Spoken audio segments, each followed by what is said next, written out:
Welcome to Genuine Life Recovery. We're here to help you and your loved ones overcome addictions and other addiction-related mental health challenges.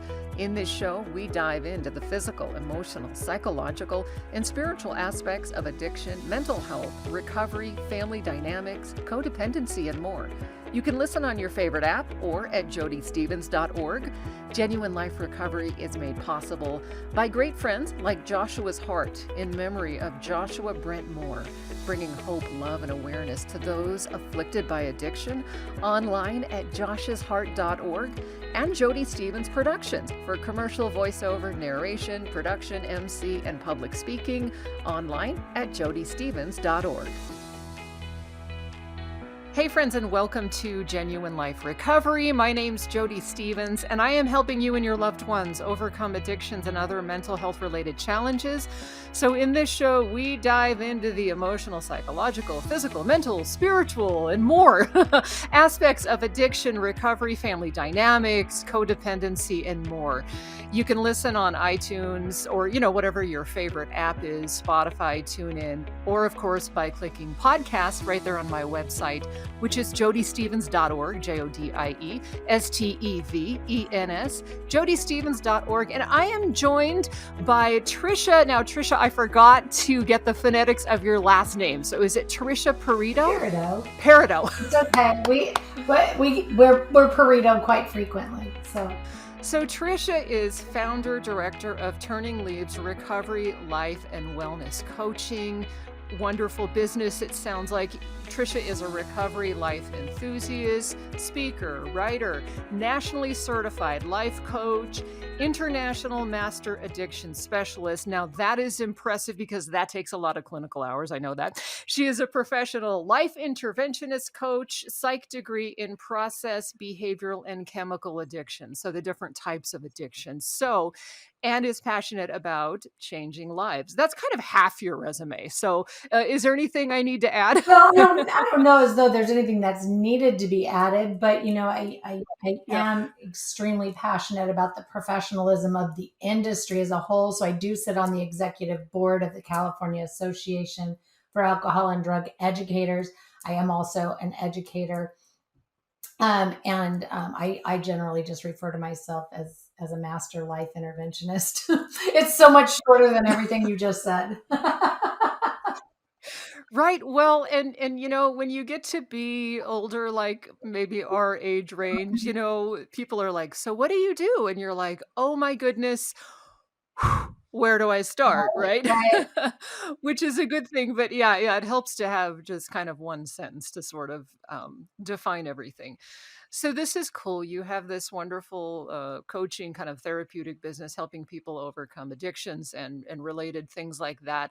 I imagine that it didn't just start in a vacuum. My guess is that there's a personal story related to how you got to where you are today. Are you able to share some of that with us? Sure. Because you're right. I was my first clinical client.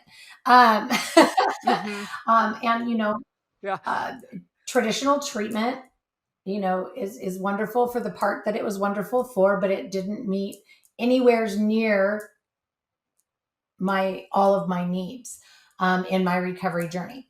But, if we touch on my recovery journey, right, like I have a really long story that starts at the age of 4 and is filled with sexual assault, rape, domestic violence, emotional neglect, things like that from 4 to, 20, I don't know, 25. And so in there, I was also born a perfectionist, and an overachiever. And so I, just always had that innate thing built inside of me: reading, writing, doing arithmetic, playing chess at 4, classical piano at 5, and competitively swimming before I was 7. And wow. And so just always had that, those perfectionism needs, which of course, really lends itself to how easily I folded into a significant relationship with alcohol at age 12, and had, developed significant eating disorders, and body image, body dysmorphia, um, in adolescence. And so, those were, my, primary struggles. So, my recovery journey. So I had a 30-year relationship with alcohol. Again, I can't stress enough to anybody that's listening. If you have a negative relationship with your physical body and food, it's a lifelong Right. journey, right? It's not one we get to put down. So that is probably where my recovery journey started, and so that my recovery journey is 25 years plus long, Hmm. and because not everything was ready to recover at the same time. But if we fast forward, right, like through a few near death experiences, needing to have some surgery, developing generalized anxiety disorder, then empty nesting, and things just not working out really well. Um, Even though by the time I was 26, my relationship with alcohol was at a very, we're going to call it highly functioning, right? Technically, still could be Hmm. classified, by the DSM, as an alcoholic, but a low level daily drinker. I'm not, passed out on the couch or anything like that. I don't have any horror stories, but my medical provider prescribed me Xanax, knowing I was a daily drinker. Over Oh my gosh. See, and your story, I just have to interject. It's so like the exact same thing for me. Not as much the physical, but some of the mental invalidation, the Xanax, the alcohol, like just the whole thing. I think that's so common for us women, the treating everything, treating the anxiety, with the addiction and all that stuff. So yeah, I, I I'm think just, I'm so tracking Yeah, with you. But I think anyway, a lot of continue. our I think a lot of our issues, women on a broad spectrum, because that part of my underlying is that Yeah. I thought, my internal belief, everything that I had adopted over all of those years was that my thoughts, my feelings, my emotions, my opinions, my beliefs, my needs, my wants, my dreams, desires were not were not seen as holding any value, weren't seen as being valid, weren't worth, I wasn't worthy of realizing any of them. I felt dismissed. I felt disposable.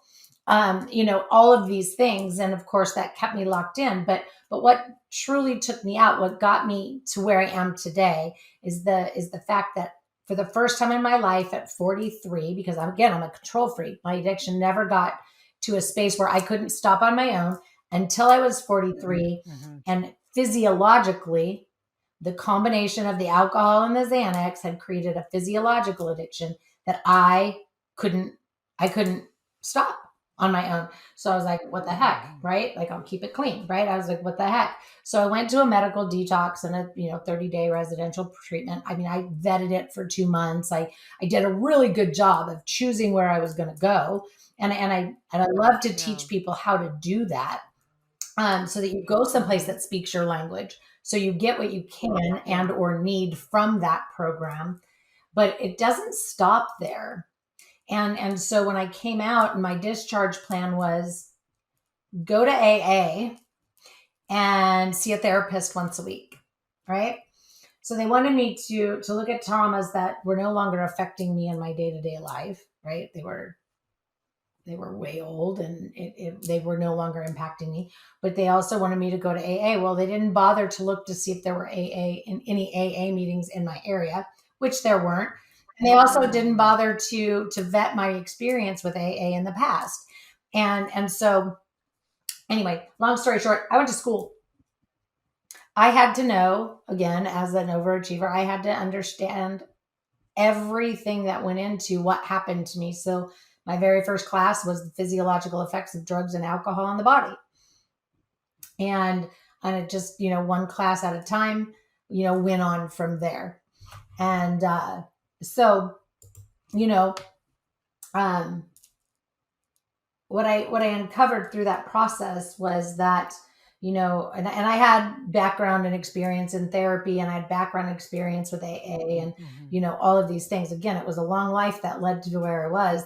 But what I figured out in my educational journey was that, I was being offered a lot of things inside treatments and programs and therapies, but I was never being offered the critical piece, at least for me, and at least for the thousands of people that I've helped since, which is the Hmm. practical application of the psychological skill sets and tactics that I needed in my life, not in generality, not in a cookie cutter fashion, but literally inside my life, taking a look at how I responded or reacted in different ways, and what did my distress tolerance look like, what did my emotion regulation look like, what did self-soothing equate to for me, and so learning those psychological skill sets and tactics, and how to actually add, edit, delete, change, shift, morph them to Hmm. suit me. So I uncovered that, and it was life changing, right alongside of learning the locus of control theory, which is, Yeah. and a host of other things. But, so I really started shifting how, I experience everything.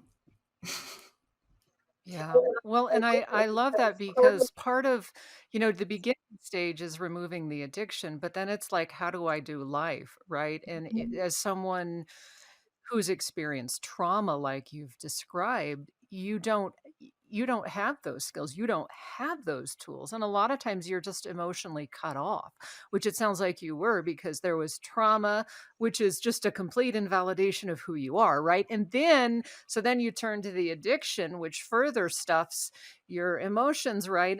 And so then you're removing the addiction and it's kind of like, now what? And I went through that same journey of super codependent. Like once I took the booze away, I was like, oh, like I'm a super codependent person, right?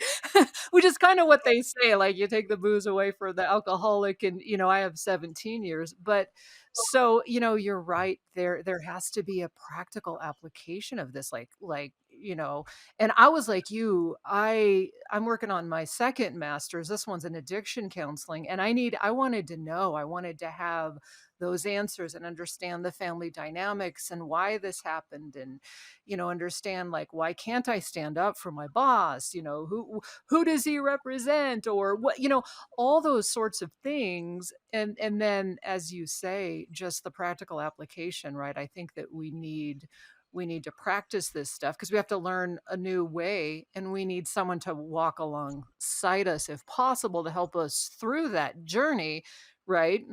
Sure, absolutely. And when we look at, the substances, a lot of people enter into treatment and they're like, okay, I'm gonna get sober, and I'm gonna get healthy, and I'm gonna get active, and everything's gonna be better. One Yeah. one part of the problem is we're not educating people enough for them to realize that switching one habit for another, whether it is viewed as Hmm. healthy or not, is not the answer. It's just cross Yeah. addicting. And so you have to be willing to look at why do I need to rely on something, anyone Yeah. outside of myself to bring me peace, joy, comfort, relief, value, validity, worthiness, whatever it is, right? Can't be Ben and Jerry's, can't be the Hmm. gym, can't be online shopping, can't be your spouse. It can't be those Yeah. things. Like, we have to learn how to move, because we're all born in the external position, right? And we all are Yeah. born needing to rely on other people, and we're conditioned in our childhood as Hmm. we grow up, right? You fall down, you scrape your knee, you get a popsicle, you go to the doctor, get your shots, vaccines, whatever, you get a lollipop. It's your Yeah. birthday, ooh, let's have cake and presents, and which, I'm not saying that's a bad Hmm. thing, but we have all of this external reward system. So culturally, we are we are Yeah. we are raising our families to not need to develop any level of emotional intelligence. Um, Hmm. Yeah. and so, we go, okay, so I put down this drink, I start going to the gym, jump into the newest, latest fad, craze, diet, whatever, and then everything's going to be better. And when I fall short or something bad happens, I'm going to blame the treatment program, because all of this other stuff that I've Hmm. added in is correct. when you have no legitimate backing that what you're doing is actually correct. Because here's the deal: before you jump into a fitness routine, there's so much that needs to happen, right? Like, we've got to get medically cleared. Like, what have you done to your liver, right?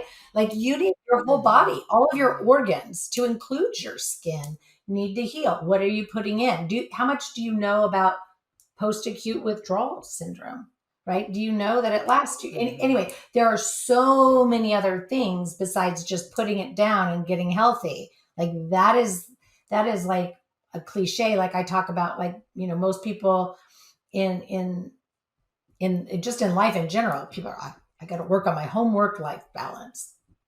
What is that? Life balance is so deep, so much deeper than just home and work and maybe sticking health in there. Health is 6 categories all in itself, right? So if you take in a true life balance wheel in my practice, I monitor 14 categories to have a balanced life. Oh my goodness. For myself.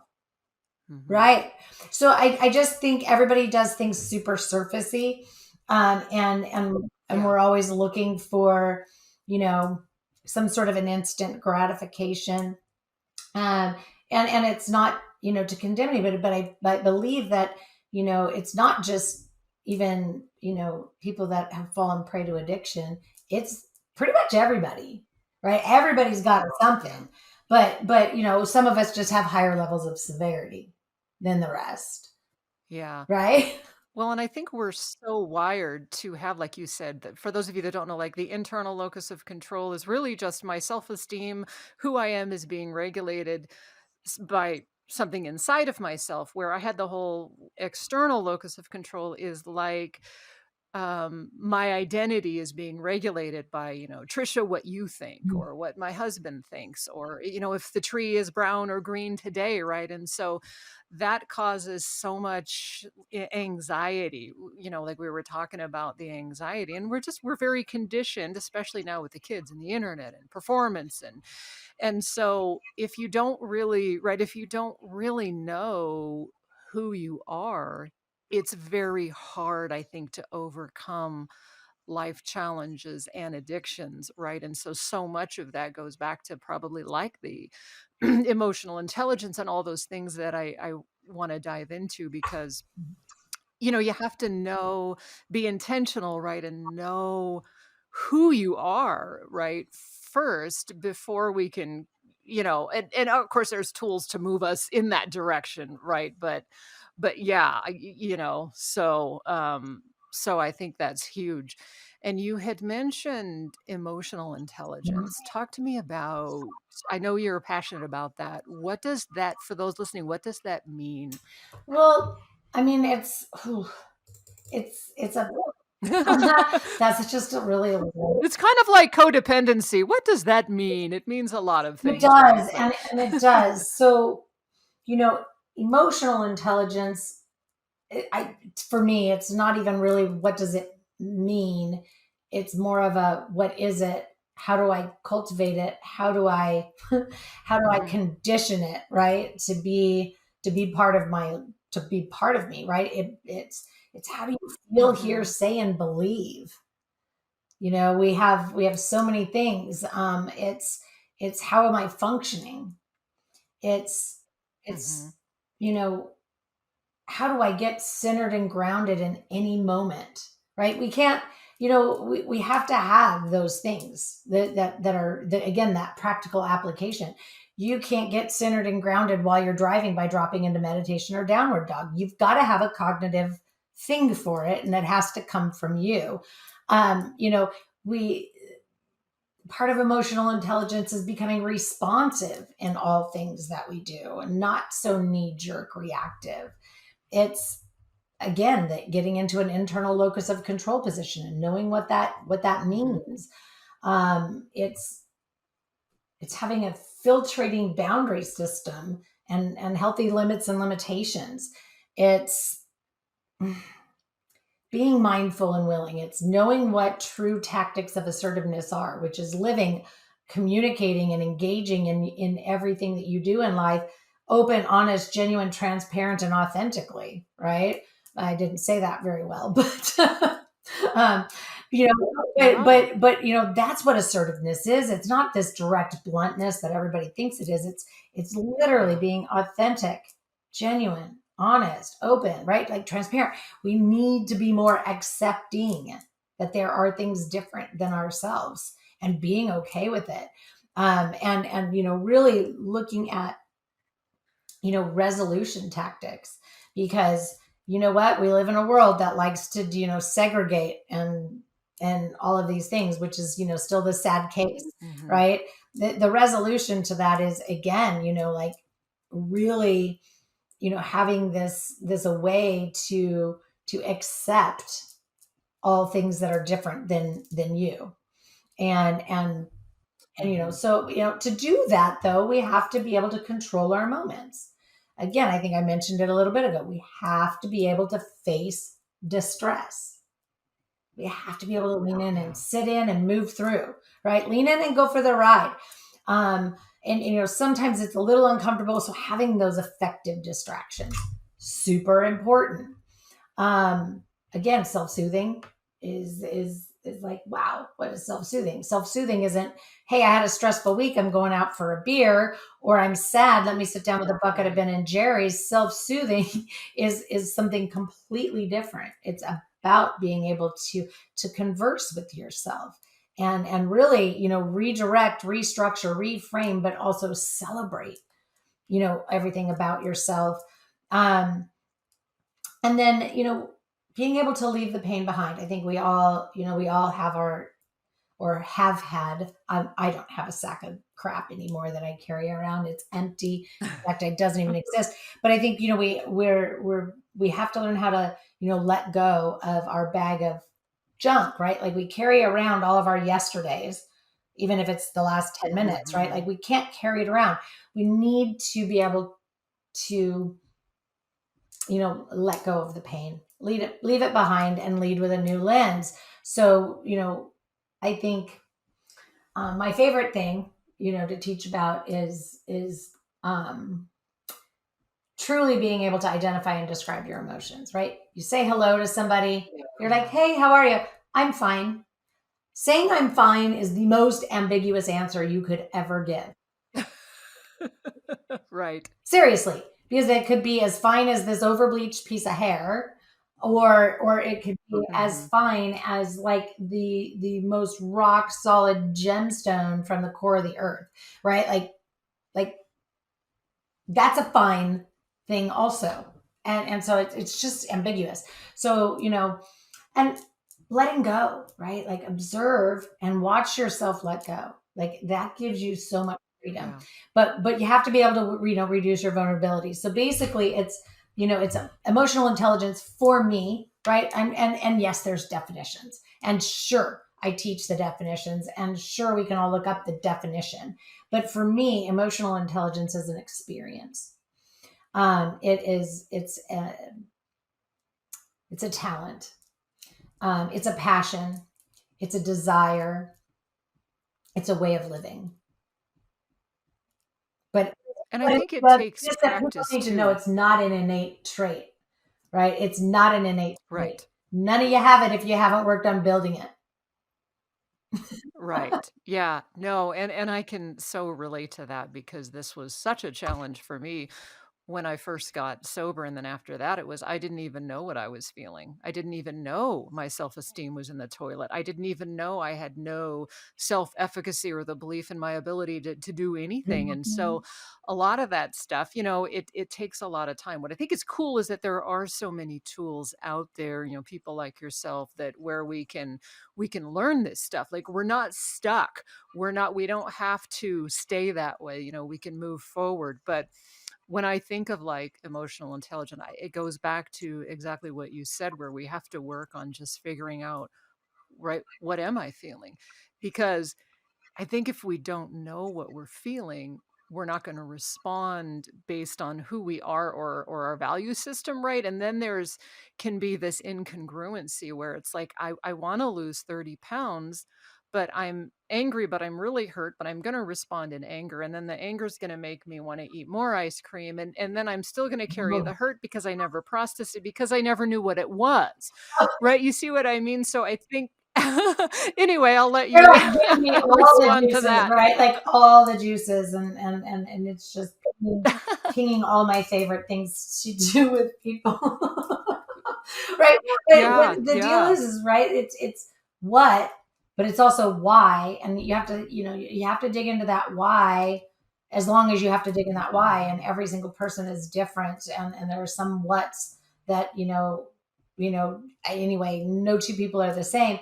But it's also, where did it come from, right? Because a lot of us are Yeah. walking around with this, with these issues that stem from something, some external stimuli that we decided to take ownership of, right? When Mhm. we look in the mirror, what is the definition of, beautiful, and how much do we pick ourselves apart about that? Well, where did what are you comparing yourself to? And is it your own definition of beautiful, or is it something that you've adopted from some external source?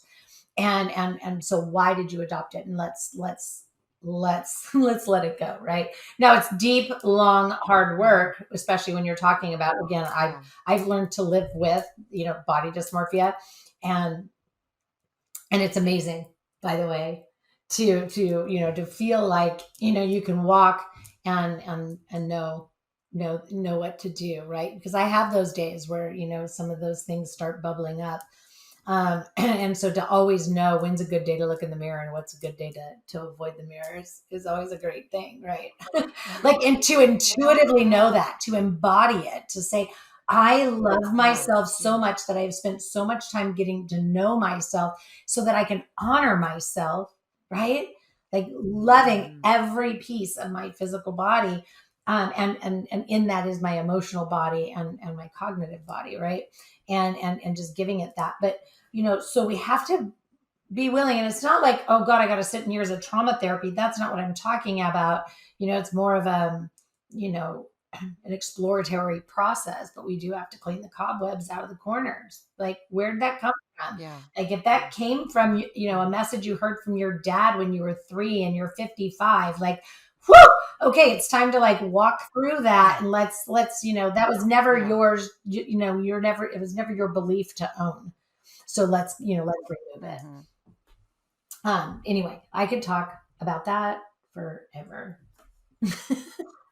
And I think too that when we turn to a substance, right, we get used to bailing out of that, the emotion. And so we don't we can carry it forever because we never really I have a friend who does this emotional functioning series, and he talks about the wave of where, so if you're up here and you give the kid the iPad, right, because he's screaming, now the kid's saying, "Oh, so now I'm being rewarded for yelling and I don't have to sit in my uncomfortableness." And I think a lot of times in addiction and stuff, we get used to just a quick fix because riding the wave is too hard, because we learn to just jump ship. It was like, this is too hard. So for me, it was always because of the self-esteem, it was dealing with conflict. I couldn't do it. So I'd reach for a drink rather than ride the wave of conflict, talk to the boss, ask for my needs. And so I think that a lot of times I feel like this is where it gets so important into recovery, because if we're not working through the emotion, identifying it, pardon my French, knowing what the hell's going Right. on, it's super hard, I think, to stay sober, because all that stuff's going to trigger us, because we're going to be like, we're not really living honestly with our emotions. We're not feeling it. We don't know how to be uncomfortable. And so I think that's where that just really knowing and sitting through it can be so helpful. I mean, I've had that where, because I did radio for 30 years and that was so defining. Like, I had a show and everybody thought, and once I resigned and I started doing this, it was like a death. I mean, it was, and there was even a point of like suicidal where, you know, I saw I had to sort of kill that part of myself that was defined by everyone else. And it was so interesting, Trisha, because I sat through it. I didn't bail. I sat there for 2 days, not straight 2 days, and just imagine and rode this wave. And I have to tell you, I don't feel that way anymore. Like, I still have a hard time with, that was very defining in life, career, midlife changes and stuff. But having sat through that wave and not bailing out, it took it away. And so I think that's so important to sit through it. They call that like mindfulness, or I'm sure you could speak a lot more about that. But I just call it, leaning in and going for the ride. Sit in and move through, yeah, right? Like, yeah, yeah. buckle up, Buttercup, because you can't stay here forever, right? Like you just, can't Mhm. complain about being Yeah. stuck and feeling trapped and not having a way out if you're not willing to move forward. And so when we have to retrain neural pathways, right? You've got that path that's nice and smooth, it's super familiar, and it's easy sailing, you could do it in your sleep, boop, boop, boop. But then when you try to, to make those adjustments, those tweaks, and to learn how to experience living differently. Like it's going to be rough, it's going to be rocky, it's going to be ups and Yeah. downs, but you gotta just go for the ride. Take rests, take breaks. Again, have the right support system, have the right guide, and not somebody that's going to direct you. I think people always are looking for somebody to give them the answers or somebody else to mimic, and I think Mhm. that, is part of the problem with our self-help world, right? We have all these books out there that, and don't get me wrong, like I've contributed to writing books and I've got publications and all of those things, right? But I'm also, very quick to say that, like, if you really want to know, like, I have to do the journey with you, right? Because Yeah. you know, we read these things and we read these self-help books, and then when we fall short, right, we try to fit our life into somebody else's method or modality. We don't even look at it objectively. We don't go, oh, this worked for that person in their life. Let me look at, Mhm. their life, and let me, find the similarities, and let me dissect it, and let me see how I need to modify it so that it fits into my life. Nope, we just try to, you know, fit in, right? Like, let me just shape shift and morph and go live this other life of somebody else that I think looks cool.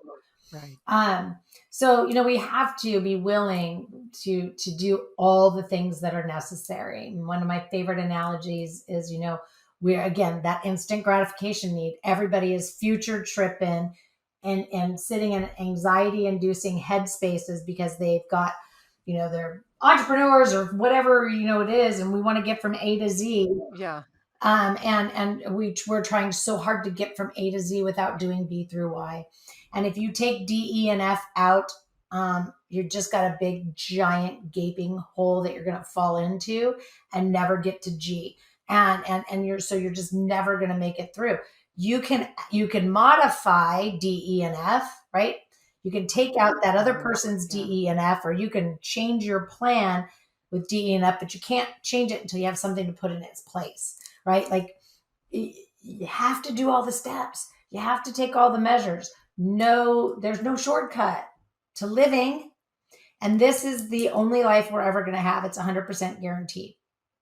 I laugh because people treat their cars better than themselves, right? If we were Oh told gosh. when we're Yeah. 16 and we get our car, like, hey, everybody in the world only gets one car. That's all you're allowed. So if you break it, lose it, whatever, you don't get another one. You're walking the rest of your life. I would imagine that nobody's going to put latex paint in the gas can. Nobody's going to put sugar in the windshield wiper fluids. Everybody's going to have, brake fluid and all the things, right? We're going to take care of it. The tires are going to be Yeah. rotated, all the things. But we are 100% guaranteed that this is the only vessel we're ever going to have. And we put crap in and expect performance out. Or we put nothing in and expect it to Mhm. operate, right? Like we're always running on empty, like fuming it. Yeah. That's not effective, Yeah. right? That car's going to break down eventually. And then we wonder why. Like, I work hard, I do everything, I do the yoga, I do the, da da da. I'm a full time, executive, and I got the 3 kids, and why is my life crumbling? I've got it all because you're running on fumes and Right. you're not living for yourself first. And you don't know how to live Yeah. for yourself first without feeling guilty, selfish, punished, or restricted. and you don't have the level of emotional Hmm. intelligence that you need for you in your life. Sorry, I got up on my Right. podium there for a minute. No, it's okay. I mean, it's so true. I think we're always running, and we don't stop and slow down. And that's what I've been trying to do as well. That's so important, is just slowing down and like, what am I doing? What do I want? And you're right, no one gets out alive. Like that one, no one gets out here alive, I you asked my know? Monday night group, Um, what do you want? And they all looked at me with blank yeah, stares, right? Like, huh? yeah, yeah. Huh? One of Yeah, one of the words that's been with me today for some reason is intentionality, or just living with intention. I wrote that one down And today. I don't I you know, we just don't. I think so many of us, we're just rolling, and we're not intentional, and I've been guilty of this, like 17 years too long at this job or that job, and staring at 50 in the face and going, you didn't live with intention because you were scared. And so, hey, now, now, if you're listening, now we're here to tell you how to do this. But yeah, it's like every day, it's like, okay, so I'm trying to lose this. So for me, like right now, I'm trying to lose some weight because I don't want to be diabetic, and that kind of a thing. And it's like, so you've got to live intentionally, right? You've got to, okay, so going to McDonald's is not going to be intentional to where I want to go. Thinking about this thing that I can't change is not going to be intentional to where I want to go. Watching the homicidal shows every night is making me depressed. And it is so hard. I mean, because there's so much, but I think just being intentional is so important, especially in the recovery process, because we're trying to recognize the triggers. We're trying to stay sober. We're trying to get healthy. We're trying to do all this stuff. And so without living intentionally in every area of our life, it's going to be hard to get there. No, And that's why it's important to have people to walk alongside us. It's not something we can do by ourselves. you can, you're correct. And you can watch those homicidal shows every night with the right intention. Seriously, my husband asks me this all the time, or he hasn't in a really long time, but he's baffled. He's like, with I just, he's like, I find it so hard to believe. Like, it just baffles me that you lay in bed at night and watch Special Victims Unit. So, see, okay, so good. I'm not the only one. It's a psychology thing. I'm So, like, I just got to know why they think the way no, they do, and then I'll watch the whole like, psychopathy show, and I'll be like, Trisha, I'll be like, okay, I knew more than they knew in the show. well, I like to watch it from the different perspective, right? Like, I don't like to watch it I Yeah. like to see the justice part of it, right? And I like to see Yes. the Yes. the Yes. the way they go about, analyzing and all the things. Yeah. Um, so some of them, yes, I will turn off. Like if the precursor, the initial story is too much for me, or if I'm not feeling Right. feeling like the right intention is happening for me cognitively, Yeah. I have to be that in tune with myself. Yeah. Like, ooh, this one feels like it's going to be prompting, right? And turn it off. But Hmm. but yeah, so having that intention, is having intention in all things is critical. It's just so critical. If you intend to avoid becoming diabetic, right, you have to do more than just diet and Yeah. exercise, right? We have to look at, and I'm just spitballing here, but or putting my own self into your story. We have to also look at where am I um, deficient? Where am I deficient? Where do I have too many Hmm. things going on? Right? Like, how do I want to balance that out? Do I need omegas? Do I need CoQ? Or do Yeah. I need red rice yeast? All of those things, and in what combination and how often, etc. Who do I ask? right? Who do I find out from? Who is going to be the right, one to help me do that? Because, and I'm here to tell you, like, I lived for a long time with hypoglycemia and cholesterol issues and yada, yada, yada. It's gone now. Yeah. It's all gone now, but, I raised 5 kids. I've got 5 grandkids, and, definitely past my 40s. and, and, we get smarter as we go. So, again, leaning in on somebody that has been in it for a minute, right? I cringe when I see people. I love people wanting to be of service, but I cringe when people want to be of service before they're even out of their own post-acute withdrawal period. Yeah. I mean, other than, Too far social ahead. support, sure. Right. But, Yeah. mm, We have to deal with all that stuff. Yeah. I mean, my brother died of addiction in 2015, and it was he was always jumping ahead, and I've seen that, it's so common, right? With I think people in recovery are the most brilliant, funny, interesting, intricate, talented people, but they can jump ahead, and he would always jump ahead yeah, into things that he didn't.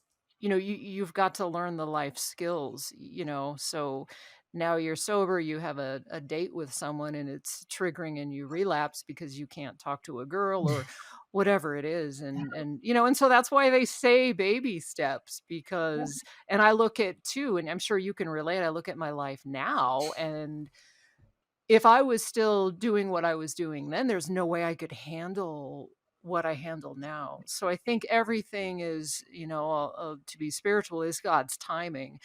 It's just, we want it when we want it, but we're not ready for it because there's a lot of work to do. right. And it's hard. It's hard if you've gone through trauma and addiction because, right, you have those regrets. You can look at people and be like, "Ah, they got it all figured out when they're 25, and it took me till I was 50." But it is what it Relative. is, right? It's okay. All There's a lot relative. of tools That's, available. that's their journey. That was yours, Yeah. right? Like, we're all unique Yeah. amoebas. Yeah. Yeah. I loved one of the things I like that's sort of newer in this area of recovery is dealing with, helping people in that process of change. I'm sure you've read about the stages of change and the ambivalence and the things like that. And I think that's really neat because it used to be like, oh, you have to be ready. And if you're not ready and you don't hit bottom, we can't help you, and so what I think is really cool now is the way we can kind of work with people on that. Like I always think of recovery and therapy is like, I'm going to initially call you, Tricia, and see if you can help me change without me really having to change. Right. But then on some deep level, we know that we have to change. We don't really want to change. Right. And so there's a lot of, I think, tools out there where we can kind of work with people to get them internally ready to make some of those changes. Right. Absolutely. And I think my best illustration of that, exactly what you're saying, is with people and food addiction, right? Because clearly they get to keep what they love because you can't live without it. So Yeah. Yeah. it's about changing the relationship with it, and what it Mm-hmm. represents, and removing the emotional purposes, that you've inadvertently assigned to things, right? So if we're talking about food, right, like there's an emotional purpose that you assign to things, and so we need to restructure, recreate, debunk, remove, blah blah blah, right? We need to change that. So Yeah. I Huh. I go to bat for this. That was I go huge. to bat for this with all people in all addictions. Now, is methamphetamine use ever going to be an okay thing in moderation? No, because it's Right. just there's zero healthy about it. Yeah. But can somebody who Mm-hmm. is struggling with their relationship with alcohol right now? One, it doesn't mean you're an addict or an alcoholic, right? If you're just because you're struggling Yeah. right now, it doesn't mean that. It does mean that for most of us, but it doesn't mean that for all of us. And so Right. it's Hmm. about, oh, okay. And I have clients in all spectrum, right? Those that have to quit. Yeah. Sometimes we have to play around with it for a little bit, and then we go, no, you're Yeah. done. Like, this is never going to work out for you, right? Like, that's me, raise my hand. Hmm. This is Yeah. never going to work out for you as hard as you try. Like, I tried Right. for 30 years. Yeah. I tried real hard for 30 years, right? And Yeah. it was never going to work out well for me, anyway. But there are some, I have plenty of them, that it works out just fine, Yeah. right? Because we remove the Yeah. emotional purpose, or and the, the meaning that we give it, and we change it altogether in the cognitive firing. Hmm. So, you can, if we can do it with food, we can do it with anything. Not all things are appropriate for it. Again, methamphetamines, heroin, no. Yeah. Those kinds of things are not going to be, but marijuana, right? Like, I get a lot of people that are like, I'm like, look, why are we using this, right? If you're, my Yeah. anxiety, okay, but where are you getting your marijuana, and are you getting a strain that is specifically grown for anxiety, and when are you using it, right? And we look at that, and once we get that, because they're not educated, they don't know, they just think, oh, Yeah. and smoking pot helps my anxiety. Well, now we have a whole new world open for them anyway. But right, so everybody's a Yeah. unique amoeba. We all get for it to look, feel, be however we need it to. Sometimes, not always, because if alcohol is always going to fire incorrectly in your brain, and it's just always going to end poorly, because Hmm. there is that level of severity. But then there's others that are just Yeah. having problems because it's an emotional thing that they've assigned. But you aren't going to be able to determine that on your own. It takes people like myself to help you figure that out, right? So find somebody that speaks your language, look them up, right? And ask, Yeah. Yeah. like, do I have to give up everything I love, right? Because I say this all the time. It's not about changing who you are as a being. It's about changing how as a being you show up. Right.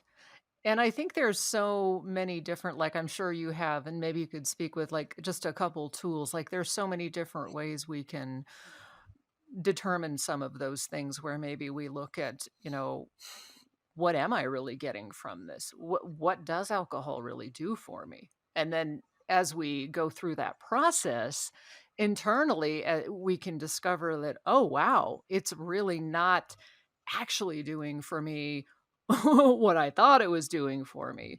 Like what is a way? I love what you said about removing the emotional intention behind it. What is like one way to do that? Ha! Well, Or to like to work through that, well, like okay, that so that was so if key. you're sitting down, right? Like, it's Friday night, you're going on a date, and you're sitting down, you, you know, to have a ribeye, right? And you order a glass of red Mhm. wine because it pairs well with your ribeye. And when the ribeye is gone and the glass is empty, it's done. Or when the ribeye is done, even if the glass isn't empty, you're done with the wine. That's ultimate, right? Uh-huh. That would be ultimate living right there. That would be Yeah. proper drinking habits for everybody on the planet. It is it so if you look and you're like, it's Friday night, I'm getting ready to go on a date, I'm going to pre-drink, right? So I can have the confidence and not have the anxiety, take the edge off, Yeah. right? Not appropriate. Right. Those are all emotional purposes. Who told you alcohol had an Mhm. emotional, it doesn't have an emotional role. Right. Like, that's not its job. It's a beverage, Mhm. right? That's like, oh, why can't I expect that from my lemonade, right? No, right? So we want to look at it and say, why am I drinking this? If I'm drinking this because I'm having anxiety, stress, whatever, it's not appropriate. So now I have to sit in and move through all the anxiety, stress, and the things that are inappropriate. And then when I've gotten through all of it and I'm just sitting down having my steak, I can have a glass of wine, right? And we never want to have, it be a bottle of wine. Should never be a Right. bottle. Well, I've kept you a while. It's almost been an hour, so but I want to give you a chance, Trisha. Thank you for sharing all that great information. Lots of stuff. We could probably talk for another hour on Um, different types of addictions and all sorts of things. But I want to hear more about Turning Leaf, about what you do, your therapy practice, coaching, and how people can get in touch with you as well. well, thank you.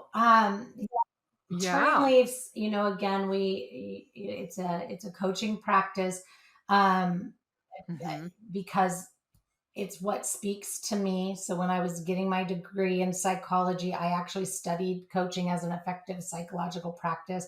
It's the modality Hmm. that for me works really well. Yeah. So again, I encourage everybody to just find a provider that speaks your language, um, and because you're going to get the most out of that. But so at Turning Leaves, we have Right. three signature programs. We have Learn to Live Free, which is that foundational emotional intelligence building. And that has tried and true, been running for 10 years, and it gets well over 95% success rate for life satisfaction. um, and then there's Evolve, which is my longer program. It's a year-long program, and Hmm. it's everything in Live Free, but also all of the esteem building and um, conditioning and maintaining and confidence building that we need. And then there's Loving Your Physical Body, and that's a truly beautiful experience of getting to know yourself, on a level that I just, words don't describe the journey, but it is just an incredible journey of transformation. Again, where I was mentioning, letting go of those internal beliefs that never belong to you. um, Yeah. Yeah. and so we have those signature programs, but of course we always do a la carte, etc. Because I am an instructor, trainer, supervisor, and a mentor.